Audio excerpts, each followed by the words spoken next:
You can use a keyboard to type, or you can use a keyboard to use a keyboard, if that makes any sort of sense.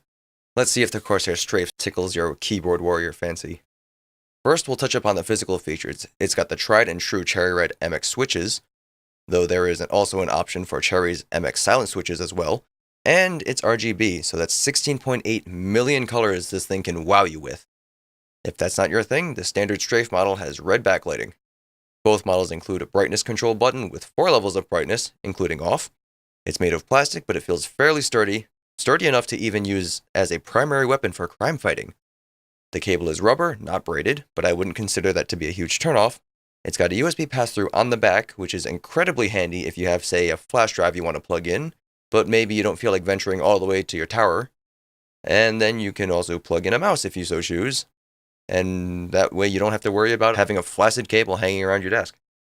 There are even white LEDs at the sides of the keyboard, though their only option is on or off. No RGB there. I don't think it really matters because you can't see it from the normal keyboard viewing angle anyway, but I'm sure that'll rustle somebody's jimmies. For one reason or another, the spacebar is textured, and Corsair includes these rubber, textured, slanted, angled, custom gaming keycaps for FPS and MOBA setups, and a keycap puller to boot. For one reason or another, these come vacuum sealed, like Corsair expects me to be hungry when this thing arrives, but I guess that's okay too. The housing for the Cherry Red switch is clear, and the base under the keys is white to promote the passing of light up through the keycaps, so that's pretty awesome too. While there are no dedicated media buttons, you can find that they did make their way into the function key's personal space. Next to the brightness control, there is a button to disable the ever so frustrating Windows key. The keyboard has rubber feet at the bottom to keep it in place during those intense gaming sessions, and the plastic legs in the back can be folded out for a little bit of elevation. The keyboard comes with a textured wrist rest that looks pretty nice, but in my opinion is less than stimulating in terms of functionality. With that being said, let's move on to the grading.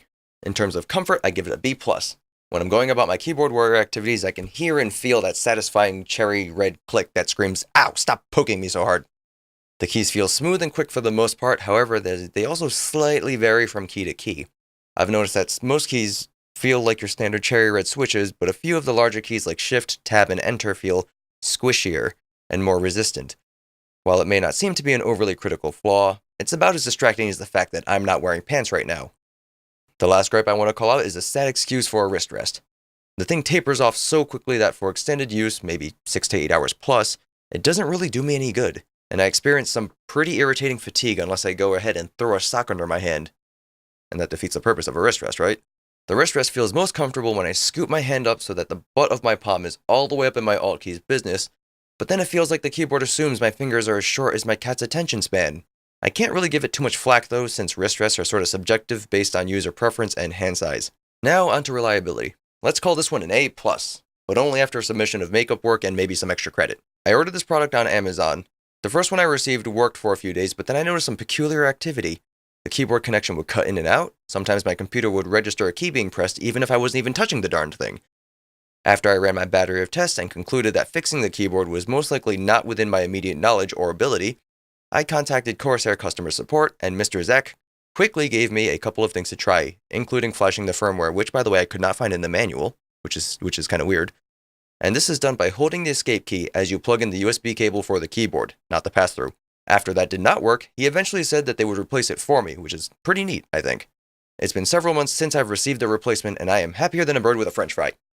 With all that being said, let's move on to endurance. When you purchase a product based on a good review, you want to make sure that the product will serve you well for an extended period of time. It sucks to see someone review something after only using it for a week, just to buy it yourself and find that it's a total quitter after a month and a half. So, while this one can't receive a grade, seeing as it's basically destined and doomed to be branded as a big fat F when it eventually dies a horrible and slow death, the purpose of this section is to see how long it takes before that inevitable sadness happens. I bought this keyboard 5 months ago, and aside from the first faulty one that I received, I've had no instances where this particular device has acted up yet. So, congrats. You're more useful than not. This video is by no means a tutorial, but if you're buying this keyboard, you're going to want to know how the software that comes with it handles. The link to the Corsair Utility Engine, or Q, will be in the video description for your convenience. So this is what the Corsair Utility Engine looks like after you've got it downloaded. You have 3 main tabs that you're probably going to be working in most often: assignments, lighting, and performance. Performance basically adjusts what you can or cannot use when you hit the Windows lock key. So basically you can disable Alt-Tab or disable Alt and F4, you can disable Shift and Tab, or obviously the Windows key, or any combination of the above. Next tab I want to talk about is assignments, and this is where you can set all your macros. If you right-click a key and say Assign New Action, for example, you will get this window that pops up. And here you have settings like macro termination, action repeat, and delay between action repeats. And I think it's all fairly intuitive. Like, for example, execute macro uninterrupted means you hit the button and the macro will go, and it'll just finish. Terminate when pressed again means if you hit it, it'll go, but if you hit the button again, it'll stop itself prematurely. Action repeat is basically a toggle. You hit the button, and it'll keep repeating your macro until you hit it again. It's all fairly self-explanatory. If you click on options, you can see what will be and will not be recorded. So you can record the mouse movements, you can record mouse clicks, and you can even record the scroll wheel. I'm going to check that off, and we'll say record and do a little example. Let's say 2, 3, and E, and then a left click or something. Now we'll stop that. And now you can see that it's recorded all of my keystrokes and even the delay. So I have pressed key 2, and then 66 milliseconds later I hit key 3, and all this fun stuff. This last left click here is because I hit the stop button, but that's okay. That's something that can get deleted fairly easily. We can just hit the delete button and it'll just get rid of whatever is highlighted. If you want to adjust the length of the delay, you can right click it, go to edit delay, and you can just highlight that number and type over it, or you can use the little arrows to adjust it by 1 millisecond at a time. So let's set this here to 1 millisecond, and we'll say we're, I don't know, pretty ridiculous in terms of mouse click speed or something. Additionally, if you want, you can also just delete the delays. You can delete specific delays, or you can clear all delays, and you'll get this little prompt. You can say do not show again and hit OK, and look at that, all of the delays are gone. If you are so inclined, you can even reorder the order of which things are hit. So let's say I hit key 2 and then hit key 3. Well, let's say I'm going to hit key 3 first, and then release key 3. So all I got to do is click and drag for that. In the event that something impossible happens, like you release key 3 before pressing key 3, it will highlight your function in blue. Up top, we can type in a name, and we'll just call it test for now. If I hover over my designated key, you can see that test 1 is in there. And it's called test 1 because I already had a test done beforehand, but we can go ahead and delete that. You can go into the actions list, and you'll find all the macros you've done, and you can create new macros, or you get the same window if you hit the new macro button. So that's pretty neat. We'll call this test again because I'm going to show you something really quick. Hit OK. Now it's saved. If we go to profiles, let's say you have a macro done already, you don't want to re-record it. What you can do instead of assigning a new action is go to your actions list button at the bottom and then click and drag it over. This way you can do all your macros ahead of time and then just assign the buttons easy afterwards. Now, the last thing I'm going to go check on is the lighting effects. That's probably what people are going to be playing with a lot. Here you have a drop-down list.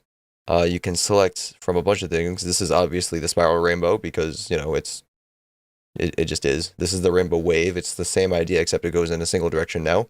And these are all editable, so you can say, I want it to go medium speed or slow speed. And then this should be appearing at the bottom. You can see the speed there. You can change the direction. You can say right or up or down or left or right. There's no diagonals, but that's okay, I guess. The same goes with the spiral rainbow. You can also adjust that if you are so inclined, but you only have your speeds and your clockwise or counterclockwise this time, but that's okay. Next effect is visor, and that's basically a back and forth kind of thing, which is also pretty cool, I guess. You can change the colors between random, or you can alternate between two colors, but here it's not really alternating. It's more like they're back to back, which is fine, I guess. Open up this, say, call that one blue. I don't know why I did that, but that's all right. Call this one red. Really, I just alternated the colors, but basically I just wanted to show you that they could be changed. Next effect I wanted to look at is rain, and it looks pretty neat. You can say random again, or you can alternate between two colors, and you can change the speed as well. And so here's what that looks like. You can also change the background color of the keys. So if I want to say make this portion red, I can do that. And we can just click and drag, and it'll highlight these keys, and we'll just make this blue, because we'll go with a America theme, I suppose. No particular reason, it just happened to work out that way. Oh, you can also change the color of the Corsair logo, which is neat. But again, the side LEDs, there's only on or off, and those are toggled by clicking them. Now, next effect is color shift, which is also editable. You can say random, or you can alternate between two colors, and you can change the speed there. It's nothing too exciting. Color pulse is the same idea. Unfortunately, when you select your colors, you can only do up to 2. So that's a little bit of a disappointment, but then again, it's better than nothing. But again, there's alternating between 2 colors, and usually that's pretty okay, because a lot of people stick with a 1 to 2 color theme anyway. You can do color wave, which is fairly self-explanatory. Oh, and the color background stays the entire time.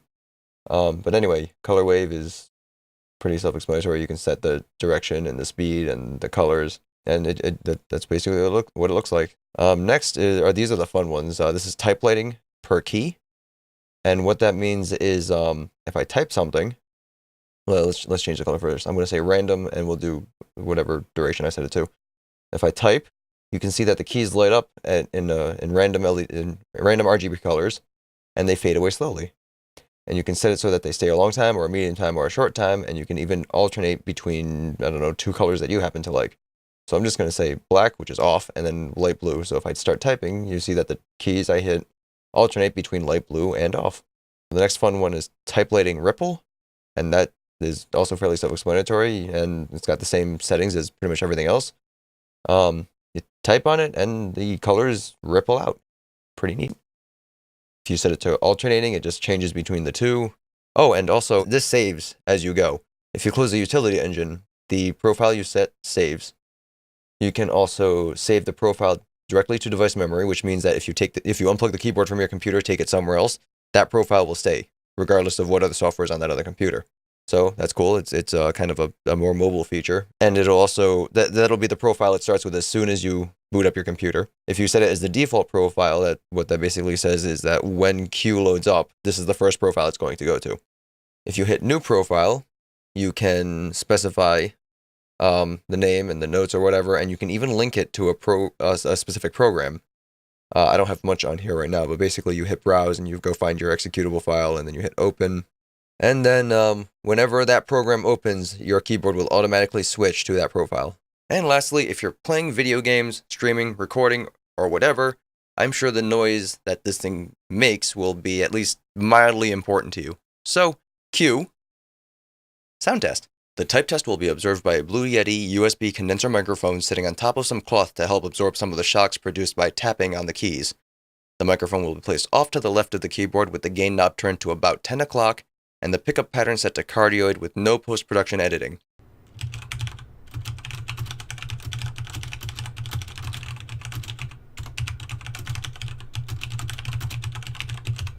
So, do I think you should buy this keyboard? Overall, I'd say it's a pretty good investment if you're in the market for a mechanical keyboard in the first place. This is one of those peripherals you buy if you like looking down at your keyboard more than you like looking up at your monitor. The lighting is smooth, consistent, and vibrant. I love the way the keys feel, and the switches are overall good, save for the few keys that like to show some resistance when I'm hitting them. The only other thing that really bothers me is the shallow wrist rest, but I've only ever noticed that be a problem when I've been gaming for a really long time. So, that's all I have to say about that. If you think I did a good job, please toss me a like and consider subscribing to my channel. Perhaps share this video to a friend who thinks decisions are hard. On the other hand, if you think this video was terrible, or if you think my coverage was insufficient, leave me a dislike and let me know in the comments section what you would have preferred to see. Thank you for watching, and have a nice day.